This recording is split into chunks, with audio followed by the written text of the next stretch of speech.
तो जूनियर एनटीआर और जानवी कपूर की देवरा थिएटर्स में लग चुकी है, जिसमें स्टार्टिंग से ही हमको समुद्री लुटेरों वाला कॉन्सेप्ट दिखाया जा रहा था एंड टीजर्स और ट्रेलर्स को देखकर ऐसा लग रहा था कि मूवी उतनी खास होने नहीं वाली। लेकिन इसको देखने के बाद मुझे कहना पड़ेगा कि इतनी खास तो नहीं है।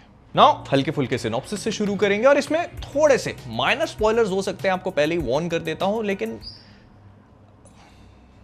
मतलब देख लेना अपने हिसाब से। तो बेसिकली जूनियर एनटीआर का कैरेक्टर देवरा एक ऐसी पीढ़ी को बिलोंग करता है जो इंडिया को प्रोटेक्ट करते थे ब्रिटिशर्स से अपने आइलैंड का इस्तेमाल करके, और उसके बाद जब देवरा आया तो अंग्रेज चले गए थे और इसी वजह से अब उनको सर्वाइवल के लिए समुद्री लुटेरे बनना पड़ा। Although Devara doesn't like it, क्योंकि उनको ये बात नहीं पता होती है कि वो क्या चीज लूट रहे हैं, तो ही जॉइन्स इन। अब उसके इसी पायरेट गैंग का एक और बंदा होता है सैफ अली खान का कैरेक्टर भैरा, और जहां पे देवरा के पास काफी ज्यादा कॉन्शियस है, वहीं पर भैरा इज कॉन्शियस लेस। उसको बस एक ही चीज से मतलब है कि पैसा कितना मिल रहा है। लेकिन फिर मूवी की कहानी में कुछ ऐसा चेंज आता है जिसकी वजह से देवरा का बेटा वरा मेन स्पॉटलाइट में आ जाता है। अब ऐसा क्यों होता है, कैसे होता है, और देवरा को आखिरकार हुआ क्या, कहां गया वो जिस वजह से उसका बेटा वरा उससे इतनी नफरत करता है। और वरा देवरा का बिल्कुल ऑपोजिट है, जहां पर देवरा इतना बहादुर था वहीं पर वरा एकदम फट्टू टाइप का है। तो आखिरकार ये सारी चीजें टेक प्लेस कैसे करेंगी, क्यों करेंगी, वो सब चीजें आपको पिक्चर देखकर ही समझ में आएगी।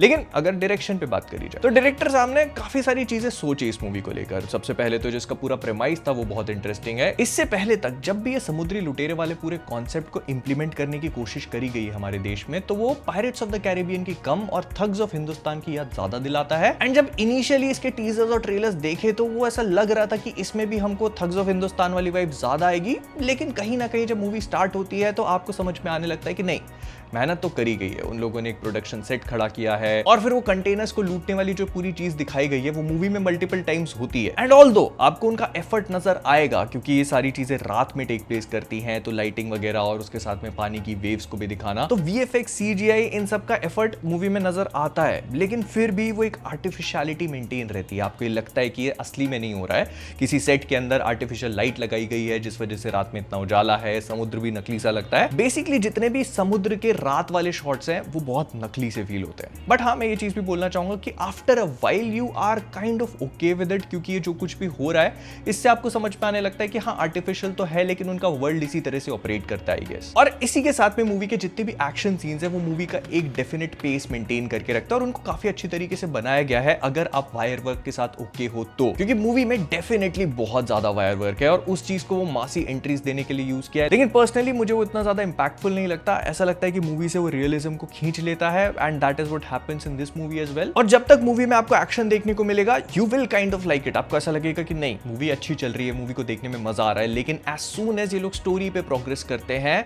हर चीज मानो स्लो सी हो जाती है। एक डायलॉग को बोलने के लिए इतना ज्यादा समय लगाया जा रहा है, you know what is coming next, और आपको चाहिए कि हाँ चलो उस पे आगे मूव ऑन किया जाए, लेकिन वो पूरी कन्वर्सेशन को बताने में इतना ज्यादा समय लगाया जाएगा। वो देख, तेरा बेटा देवरा वहां से निकल के आएगा, उसने उसका रक्त पीकर अपने अंदर जहर बना लिया है, खुद का खून तेजाब बन चुका है, लेकिन तू जानती नहीं कि तेरा बेटा एक देवता है, एक महापुरुष है, वो आएगा, इस पूरे गांव का मालिक है वो। खत्म कर ले भाई, हो गया। मूवी की स्टार्टिंग में एक ऑफिशियल ब्यूरोक्रेटिक मीटिंग दिखाई जाती है जिसमें एक मंत्री जी होते हैं और उनके साथ में पुलिस के बड़े बड़े heads, and they want to capture someone. और उसी को पकड़ने के लिए एक बड़ा पुलिस ऑफिसर देवरा के गांव तक पहुंचता है और वहां से उसको प्रकाश राज का जो कैरेक्टर है वो देवरा की कहानी सुनाना शुरू करता है और आखिर तक वो कहानी सुनाते ही रहते हैं। पिक्चर खत्म हो जाती है लेकिन उनकी कहानी खत्म नहीं हुई है। हाँ, बिकॉज दिस इज पार्ट 1, तो हमको पार्ट 2 में इसकी कहानी का कंक्लूजन देखने को मिलेगा। लेकिन उस कैरेक्टर का क्या हुआ? वो येती नाम का बंदा जिसको ये पुलिस ऑफिसर पकड़ने आया था उसको तो भूल ही चुका है, सिर्फ एक ही सवाल की वजह से कि समुद्र में उसको कुछ कंकाल मिल गए। उस वजह से वो 2-3 घंटे तक बैठे बैठे कहानी सुन रहा है, वो भी गनी भाई से। तो आई होप आप समझ चुके होंगे कि मैं क्या बताने की कोशिश कर रहा हूँ। मूवी का पेस बहुत ज्यादा स्लो फील होता है जब भी दो लोगों के बीच में कन्वर्सेशंस टेक प्लेस कर रही होती हैं। आपको स्टोरी में इतना इंटरेस्ट है नहीं, because you know what is going to happen. ये काम एसएस राजामौली ने 15 साल पहले करके छोड़ दिया और उनसे मैं इसीलिए कंपेयर कर रहा हूं कि देवरा का एक बहुत बड़ा एलिमेंट आपको बाहुबली जैसा फील होता है। इनफैक्ट जिस नोट पे उसको एंड किया गया है, even that is Baahubali template. लेकिन हाँ, ऐसा नहीं है कि मूवी की सिर्फ बुराई करे जा रहा हूँ, मूवी में कुछ अच्छी चीज़ें भी हैं, जैसे कि जानवी कपूर, हालांकि 10 ही मिनट का रोल है लेकिन इम्पैक्टफुल, काफ़ी ज़्यादा इम्पैक्टफुल। उनका एक गाना है जिसको अगर थिएटर में 3 बार दिखा देते मूवी का एक बहुत बड़ा चंक हटा करके, तो I would not have complaint, I definitely would not have. Director साहब ने उसी चीज़ को बहुत ज़्यादा दिल लगा के बनाया, ये तो आप समझ ही जाओगे, और फिर दिल लगा के देखते भी हो आप।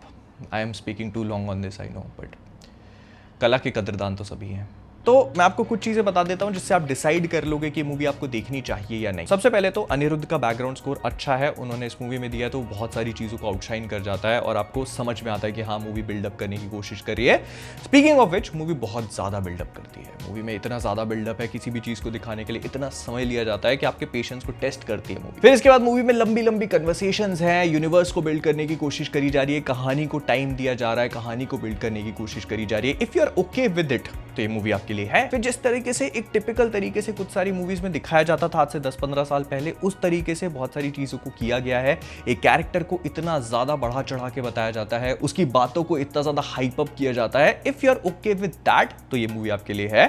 मैंने मूवी हिंदी डब में देखी। मूवी में जानवी कपूर को छोड़कर किसी का भी एक्टिंग परफॉर्मेंस ऐसा बहुत ज्यादा स्ट्राइक नहीं किया मुझे, तो अगर आपको उनका परफॉर्मेंस स्ट्राइक करवाना है तो ये मूवी आपके लिए है। लेकिन हाँ, मैं ये भी कहूंगा कि बहुत ज्यादा आउटस्टैंडिंग ट्विस्ट वगैरह एक्सपेक्ट करके मत जाना। अगर देखने जा रहे हो तो थोड़ी सी एक्सपेक्टेशंस को मैनेज करना, so I guess you will not be disappointed. तो कुल मिला के देवरा एक ऐसी मूवी है जो आज से 15 साल पहले बनी होती तो शायद देखने में ज्यादा मजा आता, लेकिन उस टाइम तक हम लोगों ने ऐसी मूवीज कम ही देखी थी, और इतने टाइम स्पैन में अब काफी सारी मूवीज आने लगी है वैसी। इसी वजह से हमारा एक्सपोजर इतना ज्यादा बढ़ चुका है कि इसके बहुत सारे मूवमेंट्स उतने इंपैक्टफुल फील नहीं होते। मूवी में 3 गाने, जिसमें से एक में म्यूजिक नहीं है, दूसरे की जरूरत नहीं थी, और तीसरे को अगर सेकंड हाफ में कहानी दिखाने के बजाय वही लूप पे दिखाते रहते तो मैं अपने चैनल पे आज ही रेटिंग सिस्टम चालू कर देता और इसको फुल दे देता। But yeah, this is what I think. अगर आप लोगों ने देख लिया तो I want to know what you guys think, और अगर वीडियो पसंद आया तो लाइक कर देना, नहीं तो जिस थिएटर में तुम जा रहे हो उसमें वो गाना देखने को ही नहीं मिलेगा तुम्हें।